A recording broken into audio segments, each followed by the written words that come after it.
My adoptive parents demanded that I be a surrogate for their biological daughter. And then, my name is Maya. I'm 19 now, and I need to tell a story that still keeps me awake some nights. It's about the family I thought had welcomed me, but who actually had very different plans for me. Plans I only discovered on what should have been the happiest day of my life. I'll start with my high school graduation day. It was a hot Thursday in May 2024, and I was radiant. After 3 years living with the Richard and Linda, I finally felt like I belonged somewhere. They took me out of the foster system when I was 16, and even though our relationship was a bit distant, I was grateful, very grateful. The ceremony was perfect. When they called my name, Maya Elizabeth Richards, I walked to the stage with a smile I couldn't control. In the stands, I saw Richard taking photos. Linda waved discreetly. Even Sarah, their 26-year-old biological daughter, was there. She rarely appeared at family events, always claiming to be busy with work or other commitments. We returned home around 3 p.m. The Richards' house was one of those typical upper-middle-class homes. 2 stories, impeccable garden, American kitchen with granite countertops. I always felt a bit out of place there, like I was a visitor who had overstayed. But that day, they had decorated the living room with gold balloons and a banner reading, "Congratulations, Maya." Even a chocolate cake was waiting on the table. "Sit here, dear," said Linda, indicating the main armchair in the room. Her voice had a different tone, more ceremonious. "We have a surprise for you." I sat down, still wearing the blue dress I had bought especially for graduation. Richard disappeared into the kitchen and returned with a brown folder, the kind lawyers use. My heart accelerated a little. Maybe they were official adoption papers? I had always wanted to officially be a Richards. "Maya," Richard began, clearing his throat. "You know we love you, and that these 3 years have been wonderful." He opened the folder and took out some documents. "But now that you're an adult, we need to talk about the next step." Sarah approached the coffee table and sat on the edge of the sofa, closer to me than she normally stayed. Her eyes were shining in a strange way, almost feverish. "What do you mean?" I asked, taking the first papers Richard extended to me. They were medical test results. My medical test results. Blood work, hormones, pelvic ultrasound, complete gynecological exam, all dated from the last 2 years. I frowned, confused. "I don't understand. Why do you have all these tests?" "Because we needed to make sure you were healthy," said Linda, sitting beside me. "Healthy and fertile." The word fertile echoed in the room like a gunshot. I looked at her, then at Richard, then at Sarah. They were all watching me with expectation, as if they were waiting for a specific reaction. "Fertile for what?" My voice came out higher than normal. Sarah leaned forward. "Maya, I can't have children. I found out 5 years ago, after 2 years of trying to get pregnant. I did all the possible treatments. The doctors said it's impossible." Her hands trembled slightly. "But I always wanted to be a mother. Always." I'm sorry, Sarah. I didn't know. "And that's why you're here," said Richard, his voice taking on a firmer tone. "Not just to be our adopted daughter, to be the solution to Sarah's problem." I blinked several times trying to process what I was hearing. "What solution?" Linda took my hand. "Dear, you're going to be a surrogate for Sarah. You're going to carry her baby." The world stopped. Literally stopped. I could hear the tick-tock of the wall clock, the low hum of the refrigerator, the distant sound of a lawnmower, but I couldn't process what I had just heard. You're joking, right?" I managed to say. "Of course not," said Richard. "Why would we be joking about something so important?" I got up abruptly, the papers falling to the floor. "You're crazy." "I won't. I can't. How can you even think of this?" Sarah also stood up, her eyes filling with tears. "Maya, please. You don't understand. I need this. I need to be a mother. And you're perfect. Young. Healthy. No family history of diseases we can trace." "No history of diseases because I don't know my family," I shouted. "You know that." Linda approached with outstretched hands, as if dealing with a frightened animal. "Maya, calm down. Sit down. Let's talk calmly." "There's nothing to talk about. This is insane." "It's not insane," said Richard, his voice getting colder. "It's a practical solution to a real problem. Sarah needs a baby. You need a home. It's a fair trade." I stared at him, feeling something breaking inside my chest. "A trade? You adopted me as a negotiation?" The silence that followed was deafening. Linda and Richard exchanged a quick look, and I knew that's exactly what it was. "Maya," said Linda softly, "you need to understand.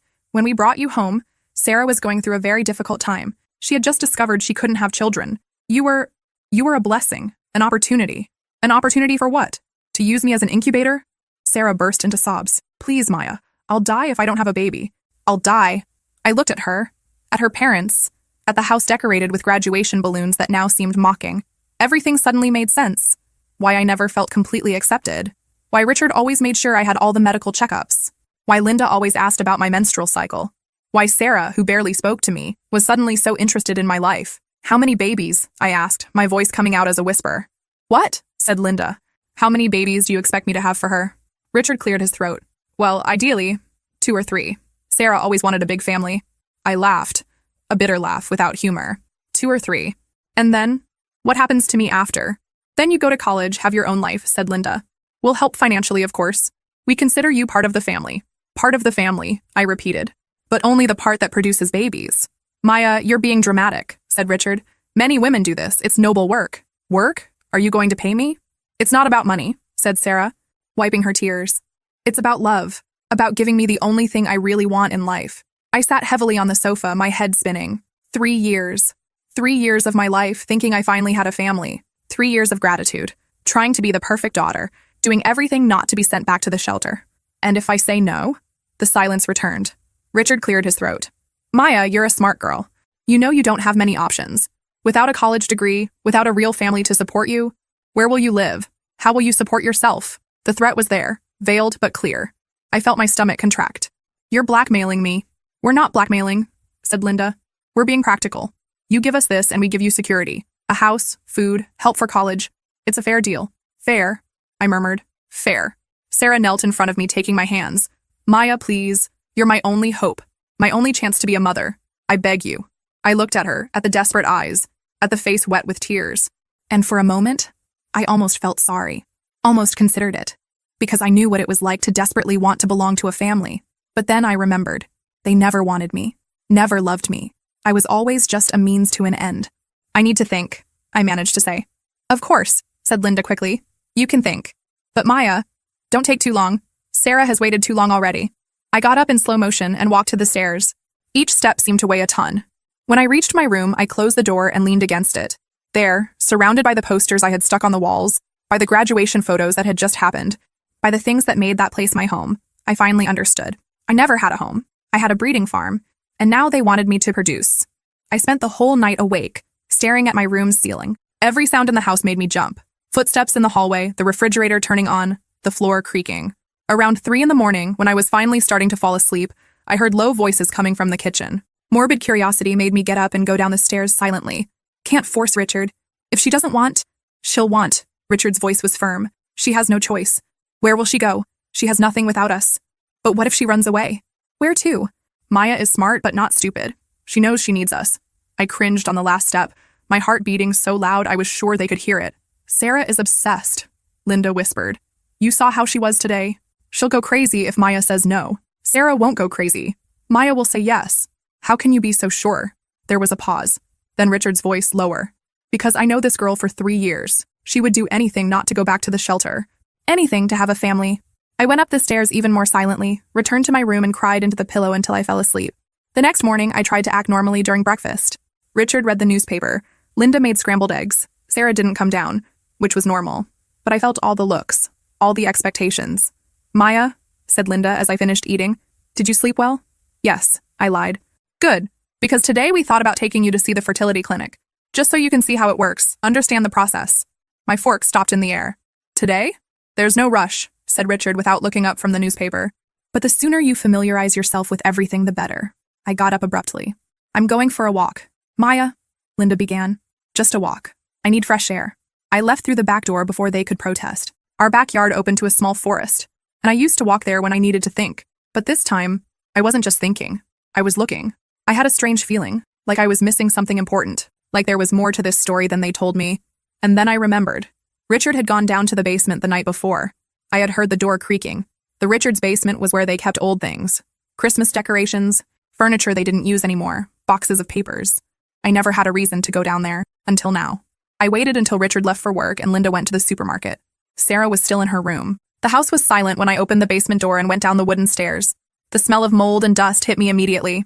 There were boxes stacked everywhere, some labeled, others not. I started searching systematically, not knowing exactly what I was looking for. It was in the third box that I found it. Medical files, but not mine, from other boys. The first file was marked, Tyler, 2019-2020. With trembling hands, I opened the file. Tyler was 17 when he arrived at the Richards. Foster kid, no known family. There were photos of him, red hair, freckles, shy smile. And there were medical exams, many medical exams, all focused on male fertility. There were also handwritten notes from Richard. Tyler arrived in September. Seems healthy and docile. Schedule specific exams for December. And later, Tyler is getting suspicious about the exams.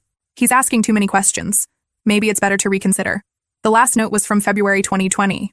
Tyler ran away during the night, left a note saying he wouldn't return. Don't contact the police. Look for another candidate. My blood froze. I took the second file. Marcus, 2020-2021.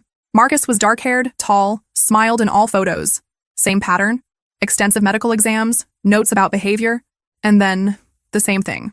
Marcus is reluctant about the exams. He's questioning our motivation. Unsustainable situation. Last note. Marcus left this morning. Said he preferred to return to the shelter than continue here. Don't insist. Look for next candidate. I was shaking so much I could barely hold the papers. There was a third file, thinner than the others.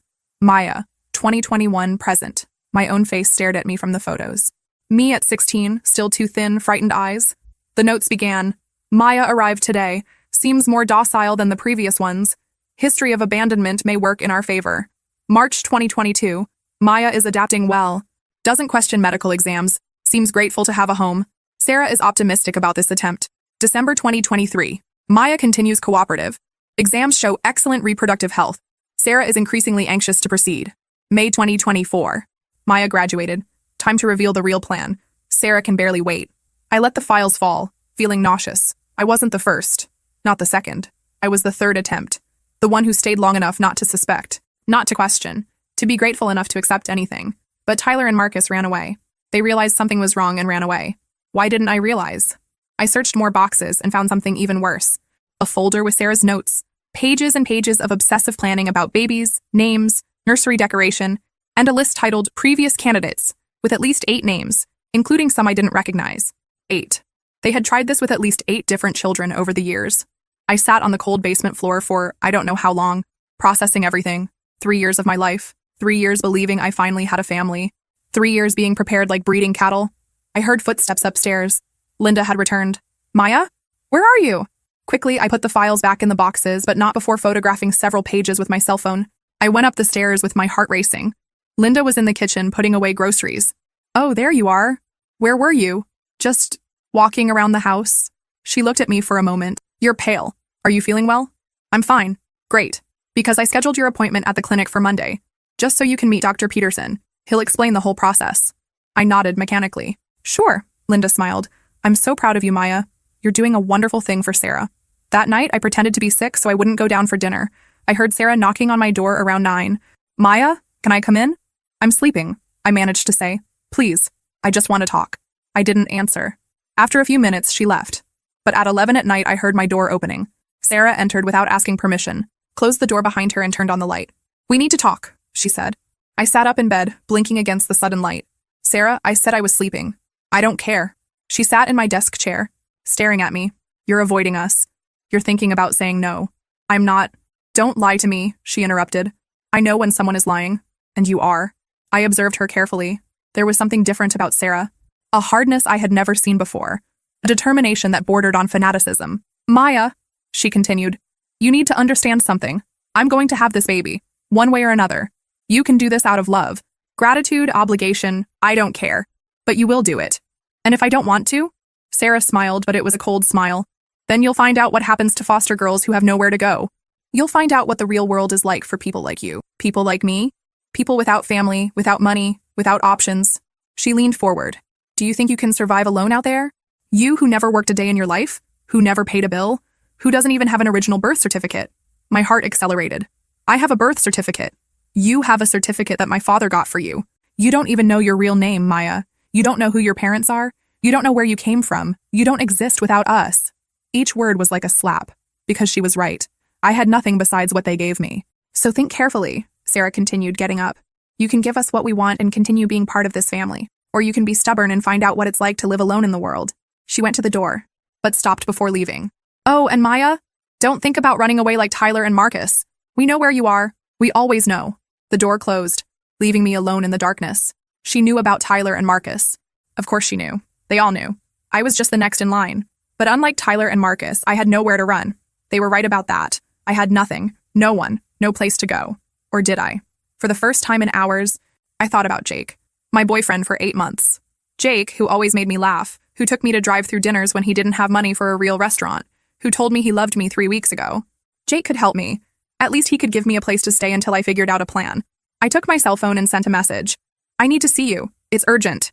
He responded in 2 minutes. Is everything okay? Where do you want to meet? Can you come pick me up? Now? Sure, I'm leaving. 20 minutes later, I heard a car stopping in front of the house. I grabbed a backpack, threw some clothes inside, and went down the stairs silently. But when I opened the front door, it wasn't Jake who was waiting. It was Richard. Where do you think you're going, Maya? I froze. I was just... You were running away. He entered the house, closing the door behind him, just like Tyler, just like Marcus. I wasn't running away. Of course you were. You messaged your boyfriend. You packed a bag. He crossed his arms. Did you really think we weren't watching? Linda appeared at the top of the stairs. What's happening? Maya was trying to run away, said Richard calmly. Oh dear. Linda came down the stairs quickly. Why would you do that? We love you. We are your family. You don't love me, I managed to say. You want me as a baby-making machine. That's not true, said Linda. We love you.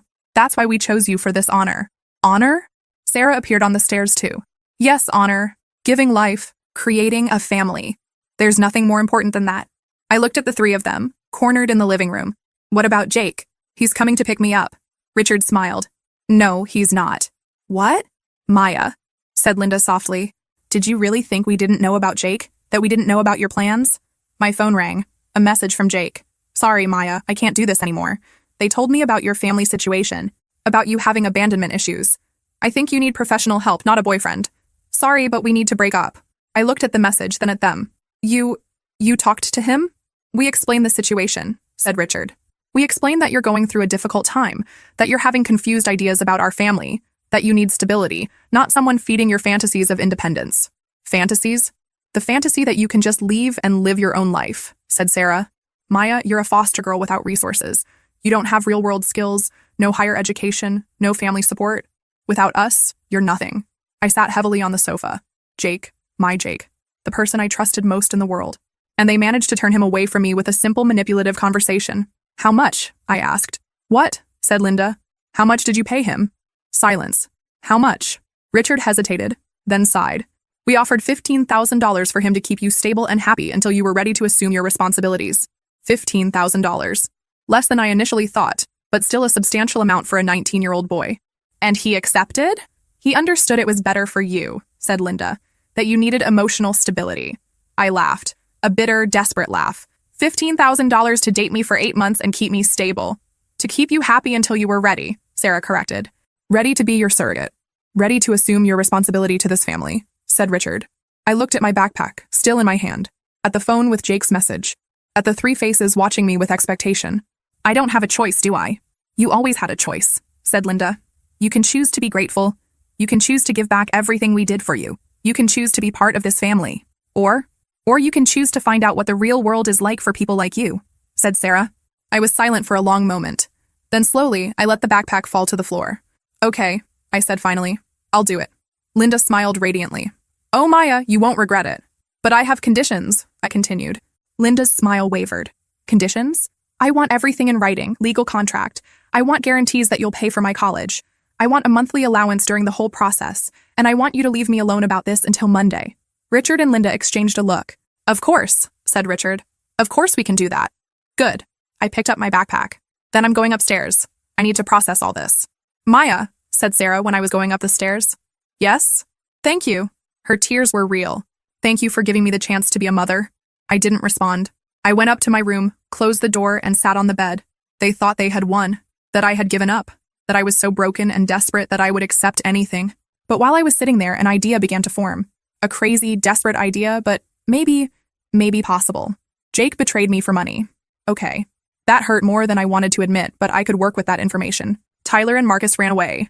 But they ran away without evidence, without proof of what the Richards were doing. I wasn't going to run away. I was going to destroy them. On Monday, I would go to the clinic. I would smile. I would cooperate. I would let them think they had won. But I would also start collecting systematic evidence. I would record conversations. I would photograph documents. I would build a solid case against them. Because Tyler and Marcus were minors when they ran away. They didn't have resources, didn't have legal power. But I was of age now. And I had something they didn't have. I had anger. Cold, calculated anger. And I was going to use every gram of it to destroy the family that thought they could use me as breeding cattle. They wanted me to be grateful. I was going to show them exactly how grateful I was. Monday came too fast. I had spent the entire weekend creating a plan. It wasn't perfect, but it was a start. First, I needed solid evidence. Then, I needed allies. And lastly, I needed a safe exit. Ready? Asked Linda when we went down the stairs. She was nervous, that was obvious. She kept smoothing her skirt, checking her hair in the mirror. Ready, I lied, with my cell phone configured to record discreetly in audio mode. Richard was waiting in the car. During the entire trip to the clinic, they talked about how Dr. Peterson was wonderful, how the clinic was first-rate, how everything was going to work out. I smiled and nodded at the right moments. But my mind was elsewhere. Every word was being recorded. The clinic was in a modern building in the city center. Inside, everything was white and light blue, colors that supposedly conveyed calm and confidence. We sat in the waiting room, and I observed other couples. Some seemed nervous, others hopeful. All seemed to be there by their own choice. Richard's family? A nurse called us. We followed down a hallway to a consultation room. Dr. Peterson was a man of about 50, gray hair, professional smile. He greeted Richard and Linda warmly, then turned to me. You must be Maya. It's a pleasure to meet you. Likewise, I managed to say. Well, he sat behind the desk. I understand you're interested in surrogacy. It's an exciting journey, but also complex. Maya, do you completely understand what this involves? I looked at Richard and Linda. Yes, I understand. Great. Now, I'll explain the medical process. During the next hour, Dr. Peterson detailed every step. Hormones, embryo transfer, monthly monitoring, delivery. He spoke as if he were describing a routine procedure, not as if he were discussing using my body to produce a baby for another person. Are there any questions? He finished. 1, I said. How does the legal part work? Contracts, rights, those things? Dr. Peterson smiled. Ah, you're a smart girl. Yes, there's a complete legal process. You'll work with a specialized lawyer to ensure all rights are protected. My rights too? Of course. It's fundamental that the gestational carrier completely understands her rights and responsibilities. I nodded. But inside, I was registering everything, mentally recording every word to use later. When we left the clinic, Linda was radiant. Wasn't it wonderful? Dr. Peterson is so professional. Yes, I agreed. When do we start?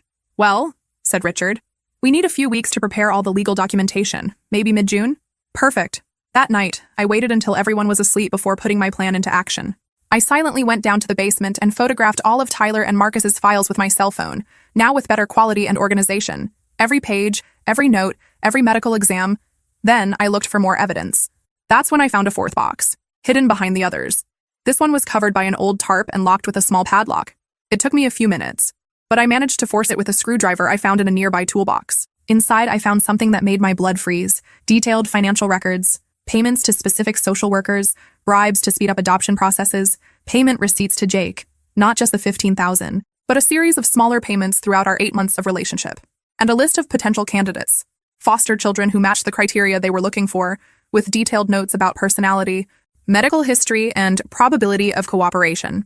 My name was on the list, marked as selected, high probability, along with 12 other names, some crossed out with notes like to questioning or family found. I photographed everything, then silently returned to my room. My heart was beating so hard I could barely hold the phone properly. This was bigger than I imagined. They weren't just a desperate family trying to have a baby. They were systematic predators, operating an exploitation scheme for years. On Tuesday, while Richard was at work and Linda had gone to the beauty salon, I looked for Sarah. I found her in the back garden, reading a book about child development. Sarah, I said, sitting next to her on the grass, keeping my cell phone recording discreetly. Maya, how are you feeling about everything? Nervous, I admitted. It's a lot to process. I understand perfectly, but you're doing the right thing. The most beautiful thing someone can do for another person. Can I ask you a question? Sure, anything. Why me specifically?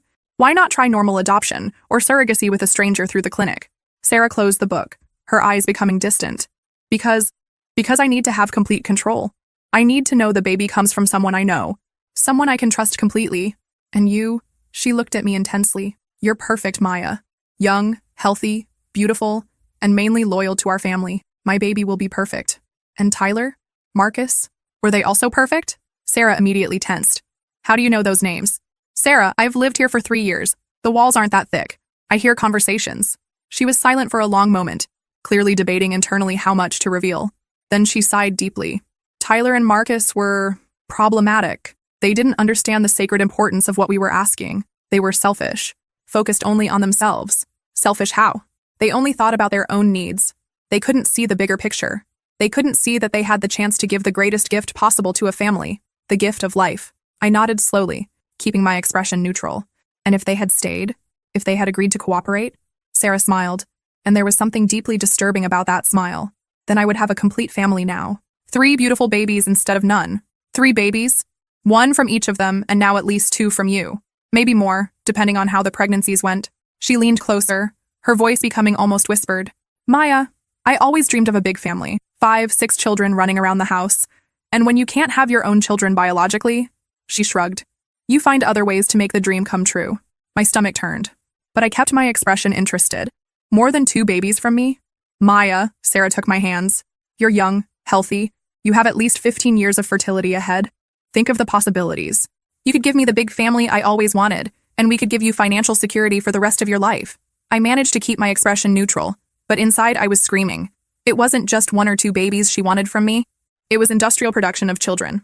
Sarah, I said carefully, can I ask you one more very personal question? Sure, we're family. When exactly did you discover you couldn't have children? 5 years ago. It was absolutely devastating. I had been trying to get pregnant for 2 years, doing all possible treatments. And was it by coincidence that you started adopting foster boys around the same time? She stopped, suddenly realizing what she had revealed and how her information connected. Maya, that's why Tyler arrived 5 years ago, isn't it? That's why Marcus arrived after Tyler ran away. And that's why I arrived after Marcus ran away. Sarah got up abruptly, dropping the book.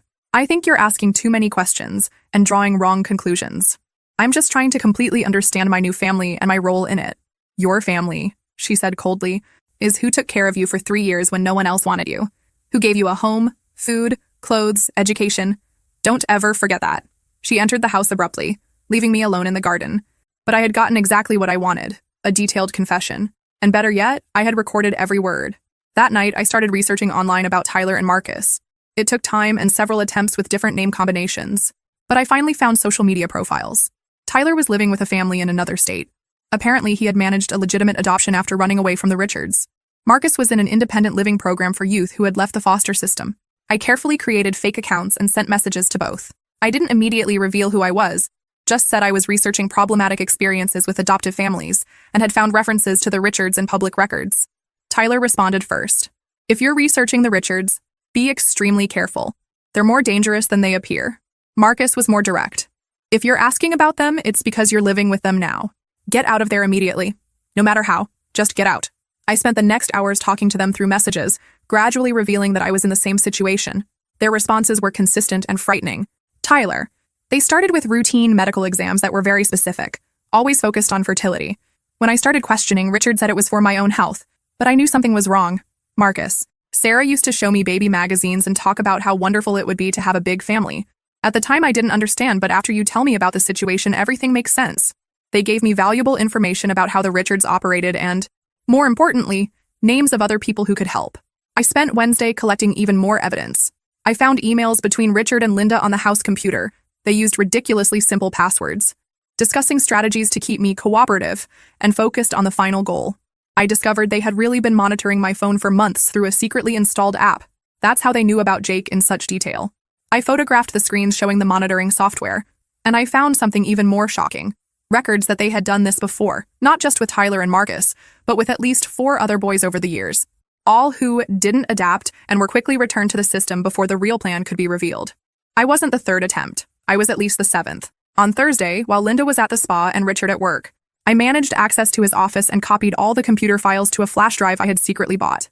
I found detailed spreadsheets of the costs of the entire project, including monthly bribes to 3 different social workers, payments to Jake, totaling more than $20,000 over time, projected medical costs for multiple pregnancies, and the most shocking, financial projections of how many babies they expected to get from me over the next 10 to 15 years. 15 years. They wanted to use me as a surrogate until I was in my 30s.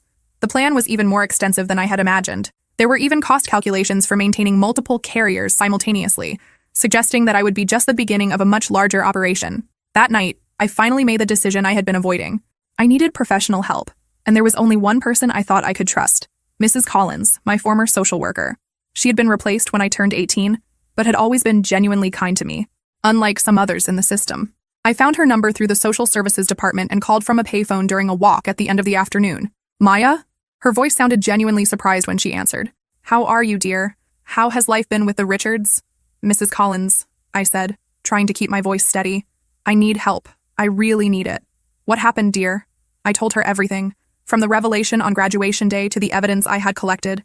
She listened in absolute silence, occasionally asking questions for specific clarifications.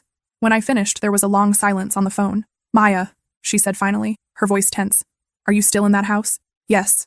Are you in immediate danger? I don't think so. They think I agreed to everything. Good, that gives us time. She paused for a moment. Maya, listen carefully to what I'm going to tell you. You did something extraordinary collecting all this evidence. This isn't just a case of family coercion. This is human trafficking, systematic corruption, organized abuse of the child care system. What does that mean for me?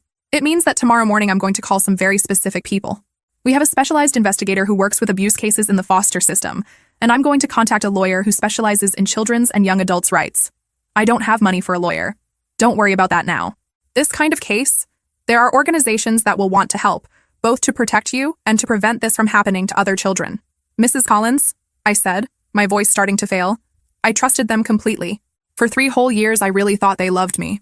I know, dear, and I'm deeply sorry, but listen, you were smarter and braver than they ever imagined. You not only protected yourself, you collected evidence that will protect other children too. And now? What do I do now?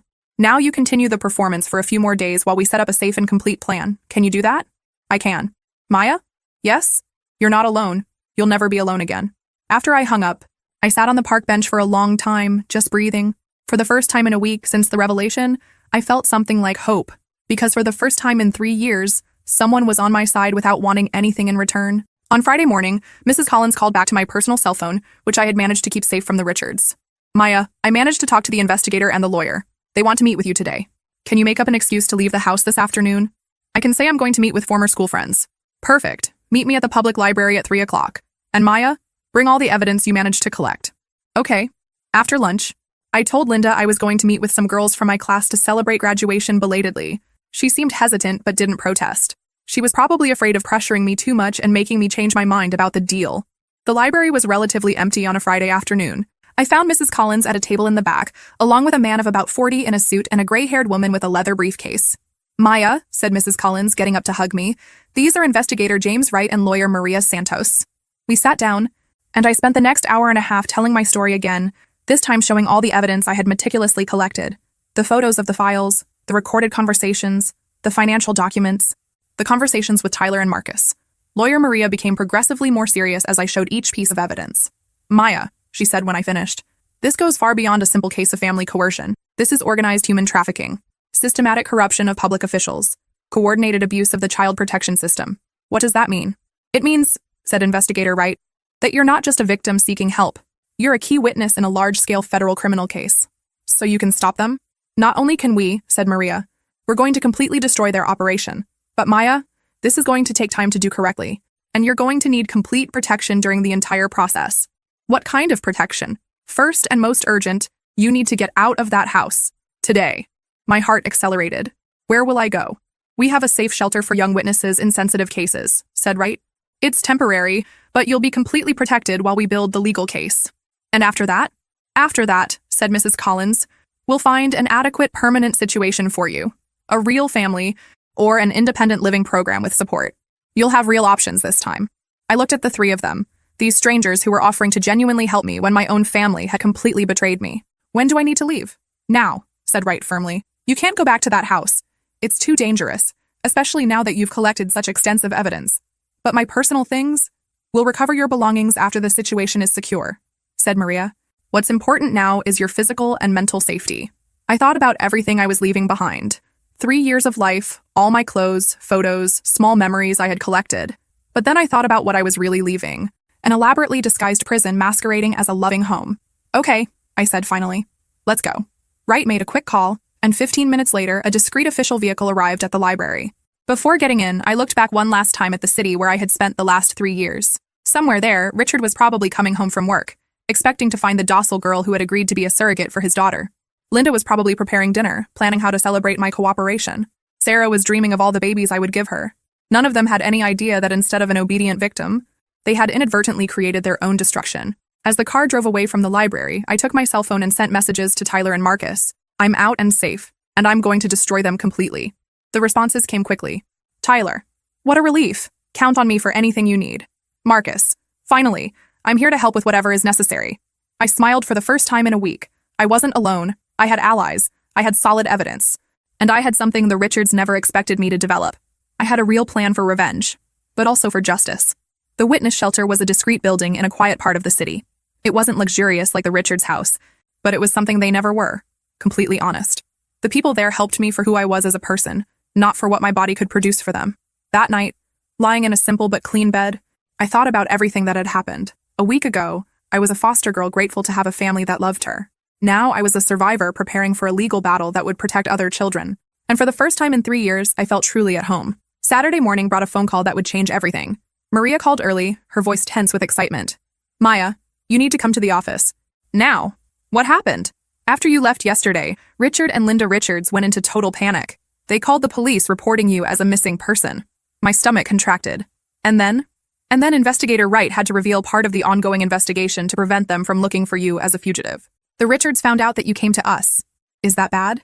Actually, it's excellent, because they did something extremely stupid. An hour later, I was at Maria's office watching a security recording from a shopping center. On the screen, Richard Richards gesticulated violently while shouting at a police officer. That maniac girl is making up malicious lies about our family. We gave her everything. Everything. And now she stabs us in the back. His voice was loud enough to attract looks from dozens of onlookers. She's a compulsive liar, always has been. That's why no one else wanted her before us. The officer tried to calm him down, but Richard continued. She should be grateful. Grateful for everything we did. Instead, she makes up these crazy stories about... He stopped abruptly, realizing he was talking too much in public. About what, sir? Asked the officer calmly. Nothing. Forget it. But the damage was done. There were at least 10 people filming with their cell phones, and several others recording audio. This was last night at North Point Mall, said Wright. The recording has already gone viral on local social media. Richard's meltdown is trending. And there's much more, said Maria, moving to another video. This is from this morning. It was Sarah, in a supermarket parking lot, crying hysterically while Linda desperately tried to calm her down. Where's my baby? She screamed to anyone who would listen. Where's Maya? She promised to give me my baby. A woman who was passing by stopped to offer help. Your baby? Was the girl pregnant? Not yet, Sarah sobbed without thinking. But she was going to be. She was going to have my baby for me. It was our deal. Deal? The woman asked, visibly confused. She was going to be my surrogate. We adopted her specifically for that. Linda quickly pulled Sarah to the car, but several people had heard, and many were filming. Jesus Christ, I murmured. They're completely falling apart. Completely, agreed Wright. And it's not over yet. Since these recordings started circulating, we've received 6 calls this morning from people who know the Richards family, wanting to report strange behaviors they observed over the years. Maria leaned forward. Maya, what you did collecting this evidence was extraordinary and brave. But now we have something even better. They're incriminating themselves publicly, in high definition, for the whole world to see. What does that mean for the legal case? It means, said Wright, that instead of a long and difficult process to prove, they basically confessed their crimes in front of cameras. The district attorney has already called. They want to act quickly. And for me? What does that mean for my life? It means you're completely safe now, said Maria.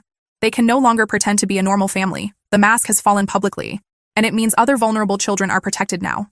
That afternoon, Tyler drove 3 hours to meet me in person. It was surreal to see him face to face after only knowing him through old files and text messages. He was taller than I imagined, with the same shy smile from the photos, but now with confidence that didn't exist when he was with the Richards. Maya, he said when we met at the cafe near Maria's office, you're literally my hero. Why? Because you managed to do what Marcus and I didn't have the courage to do. You stopped them permanently. Marcus arrived an hour later, driving from his city. Unlike Tyler, who had found a real loving family, Marcus was still navigating the independent living system, but he seemed at peace with himself, confident in a way I was still learning to be. Did you see the latest news? Asked Marcus sitting with us. What news? He showed his phone. The local newspaper headline read, Local family investigated for surrogate scheme with adopted minors. It came out 2 hours ago, said Marcus. It's spreading everywhere, radio, TV, news sites, social media. I read the article feeling a complex mixture of satisfaction and sadness. They were being publicly exposed, but it also meant my personal story had become national headlines. How are you dealing with all this exposure? I asked. With pure satisfaction, said Tyler immediately. They destroyed 2 years of my life, made me question if I deserved a real family. I was carrying anger for a long time, admitted Marcus.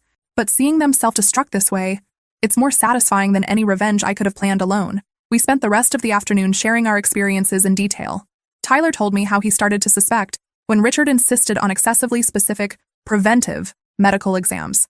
Marcus revealed that he had heard Sarah talking about the baby plan with someone on the phone, but couldn't completely understand the context at the time. The difference, said Tyler, is that you were older when you discovered the truth, more mature, and definitely braver and more strategic. I don't feel brave, I admitted. I feel scared and betrayed. It's normal to feel that way, said Marcus. But Maya, you saved other children from going through what we went through. How many other boys would they have exploited if you hadn't stopped them? It was a question I couldn't answer numerically, but that gave me strength to continue with the legal process. On Sunday, things escalated even more dramatically. The Richards story became national when a popular blogger about children's rights picked up the story and amplified it. Hashtags like #ISaveMaya and #StopChildTrafficking started circulating widely. But along with public support came unwanted attention. Reporters constantly called the shelter. Photographers tried to follow me when I went out. My life became a temporary media circus. It was Maria who had the brilliant idea. Maya, she said during our Monday meeting, how about you control the narrative? How? An interview. Just one, with a respectable and experienced journalist. You tell your story your way. Once, and then you don't need to talk to anyone else from the media. I considered carefully. Can I choose who? Absolutely. And can I use this to help other children? That's exactly the point. Then let's do it. The interview was scheduled for Wednesday with Sarah Chen, an investigative journalist known for her compassionate and ethical work with abuse victims. I spent Tuesday mentally preparing, reviewing my story, carefully deciding what I wanted the world to know. It wasn't about personal revenge. It was about protection. Protection for the next children who could be targeted by people like the Richards. Meanwhile, news about the investigation kept coming. Mrs. Collins called me Tuesday with a significant update. Maya, they found more victims. More? 2 different families in other states, following identical patterns. One in Texas, another in Pennsylvania. Your courage in speaking out is allowing other people to come forward. Is that good? It's excellent. It means this is much bigger than we initially thought. But it also means we're going to be able to prosecute them for everything. That night, I received an unexpected message that left me with conflicted feelings. It was from Jake. Maya, I saw the news. I didn't know about the real extent of what they were planning. They told me you were having emotional adjustment problems, that you needed stability. I didn't know about the surrogate scheme. I'm sorry. I looked at the message for a long time before responding. You accepted $15,000 to date me, Jake. You may not have known all the details, but you knew something was fundamentally wrong. I know, and I'll have to live with that guilt for the rest of my life. But Maya, I really liked you. It wasn't completely fake. Maybe not, I replied after thinking. But the money made everything false from the beginning. I blocked his number after that. Some bridges cannot and should not be rebuilt. The interview with Sarah Chen aired Thursday night. I watched from the shelter, surrounded by counselors and staff who had become my new temporary family. Seeing my own story on television was surreal. I looked younger on screen, more vulnerable than I felt internally. But my voice was steady when I explained how I had collected evidence, how I had found Tyler and Marcus, how I had finally escaped. What do you want people to understand about your experience? Asked Sarah Chen. That foster children aren't products or commodities, I replied. We're not goods to be used. We're people who deserve real and unconditional love, not love based on what we can do or produce for others. And what's your message for other children who might be in similar situations? Trust your instincts. If something seems wrong, it probably is. And don't be afraid to ask for help. There are genuinely good people in the world who truly care. After the interview ended, my phone didn't stop ringing. Support messages, offers of help, invitations to speak at events. But the message that touched me most came from a 16-year-old girl in another state. Maya, I'm in a strange situation with my adoptive family. After seeing your interview, I think I urgently need help. Can you give me your social worker's number? I immediately sent Mrs. Collins information and called her. An hour later, she called me back. The girl is safe now. Thank you for alerting us quickly. That was it. That was exactly why I had gone through all this. So other children wouldn't go through the same thing. On Friday, the district attorney officially announced charges against Richard, Linda and Sarah Richards. Conspiracy for human trafficking, corruption of public officials, and multiple charges of systematic child abuse. Their licenses to house children were permanently revoked, and all their assets were frozen. They'll probably get between 15 and 25 years each, Maria explained to me, especially with all the evidence you collected and their public confessions. And Jake? He's cooperating completely with the investigation. He'll probably have to return all the money and do extensive community service, but he won't be arrested. I nodded. Part of me wanted him to suffer more, but another part was too tired to care. 2 weeks later, I was finally able to return to the Richards house to recover my personal belongings. The house seemed smaller, darker. The smiling family photos on the walls seemed mocking now that I knew the whole truth. Tyler and Marcus came with me for moral support and security. We went up to my old room, and while I packed my clothes and memories, they explored the house they had once called home. It's strange being here again, said Tyler, looking out my room's window.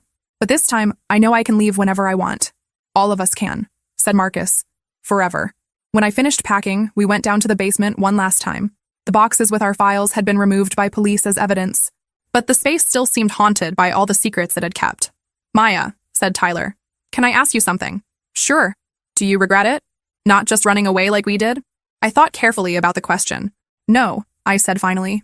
Because if I had run away, they would have found a fourth victim. And a fifth. And how many more? And now? Now they'll never be able to hurt anyone again. We left the Richards house for the last time together. On the sidewalk, I looked back once more. I didn't feel nostalgia or sadness. I felt complete closure.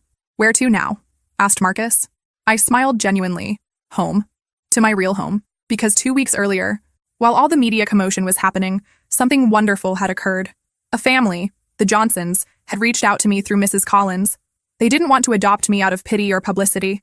They wanted to welcome me because they had lost their own teenage daughter in a car accident 2 years before and felt a genuine connection with my survival story.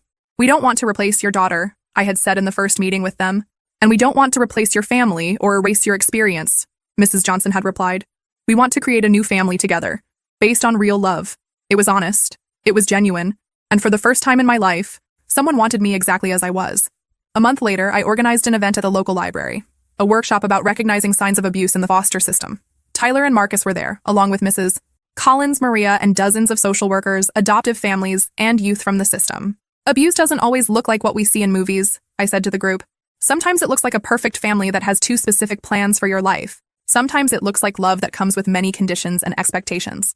A social worker raised her hand. What specific signs should we observe? Families that do excessive medical exams without clear medical reason, Tyler responded. Families that isolate the child from other people. Families that talk about the child's purpose or destiny being there. And most importantly, I added, listen to the children. Even when, especially when, they're saying things that seem impossible or exaggerated. Tyler and Marcus tried to communicate their concerns, but no one took them seriously. Marcus nodded. Foster children often aren't believed because people think we're problematic or make things up for attention. But we instinctively know when something is wrong. After the workshop, a woman approached me. Maya, she said, I'm a high school teacher. I have a student who, well, now I'm worried. Can I talk to you about the signs I've observed? I spent the next hour talking with her, and in the end, we had a plan to connect her with Mrs. Collins to properly investigate the situation. Once again, our experience was helping to protect another child. 2 weeks after that workshop, we received the news we were waiting for. Richard Richards had pleaded guilty to all charges in exchange for a reduced sentence of 18 years. Linda did the same, receiving 15 years. Sarah, whose lawyers argued was mentally unstable, was sentenced to 12 years in a psychiatric prison facility. It's over, said Maria when she called me with the news. Officially over, but I knew it wasn't really over. It never would be completely. The emotional scars would remain, the memories would persist. But the danger had passed, and other children were protected. 6 months after the trial, Tyler called me with exciting news. Maya, you won't believe it. I found another Richards victim. Another one?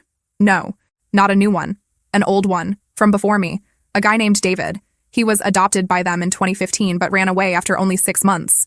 Where is he now? Law school, final year. And Maya. He wants to sue them civilly. He wants all of us to join him. The civil lawsuit was different from the criminal one. It wasn't about sending them to prison. That had already happened. It was about financial justice and sending a clear message to other people who might be thinking about similar schemes. David was incredible. At 23, he was in his final year of law school and had spent years discreetly researching our case. He had found Tyler and Marcus through public records, but never managed to locate me until my story aired. They traumatized me deeply, said David during our first meeting as a group. I spent years thinking I was crazy, that I had imagined all their strange behavior. When I saw Maya's interview on TV, I finally understood I wasn't alone. The civil lawsuit revealed even more about the total extent of the Richards scheme. We discovered they had been involved in questionable activities for almost a decade, always testing limits, always looking for ways to exploit vulnerable children from the system.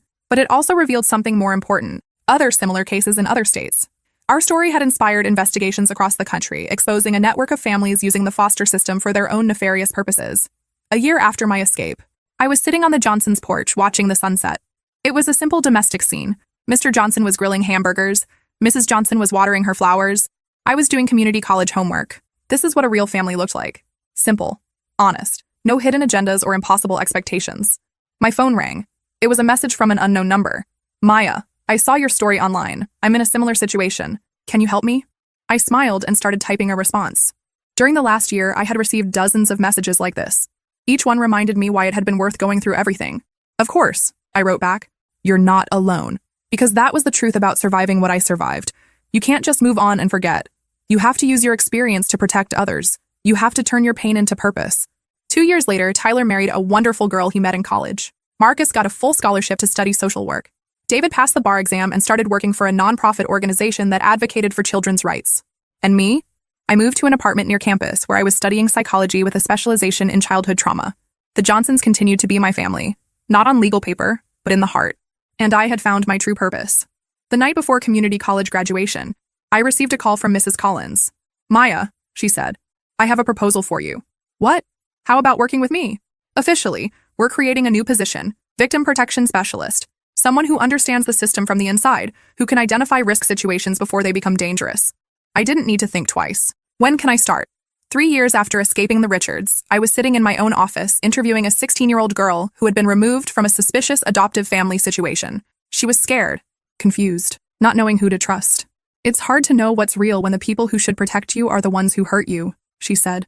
"I know exactly what you're talking about," I replied. "It happened to me too." Her eyes widened.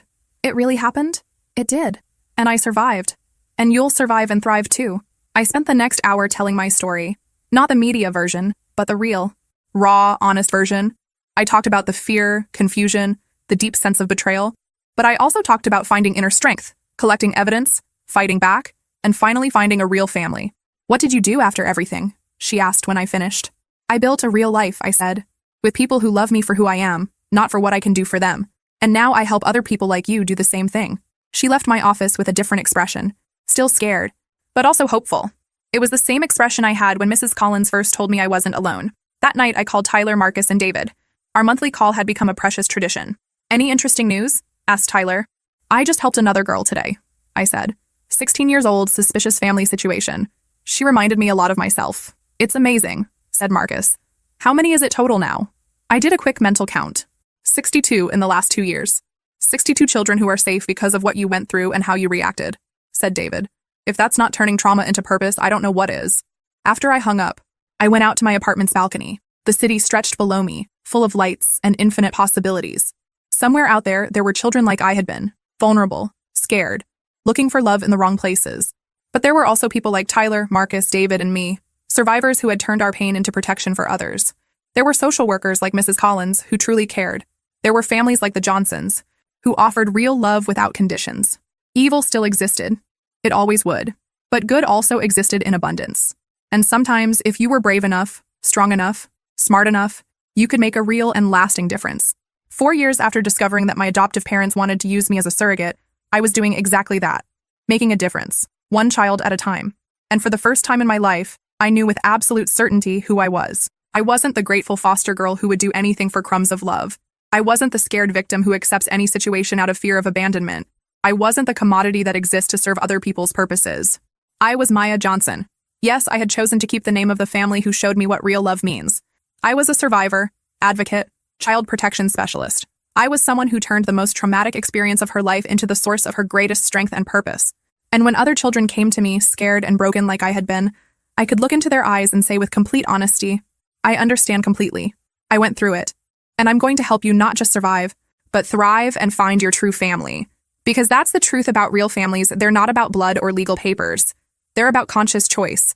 About people who choose to love you, protect you, support you, without expecting anything in return except for you to be exactly who you are. And I finally had that. I had all that and much more. The Richards thought they could use me as an incubator. But in the end, it was I who used them, as a springboard to become the person I was destined to be. A free person, a strong person, a person who knew, without a shadow of doubt, that she deserved real and unconditional love. And that in the end was the greatest victory of all.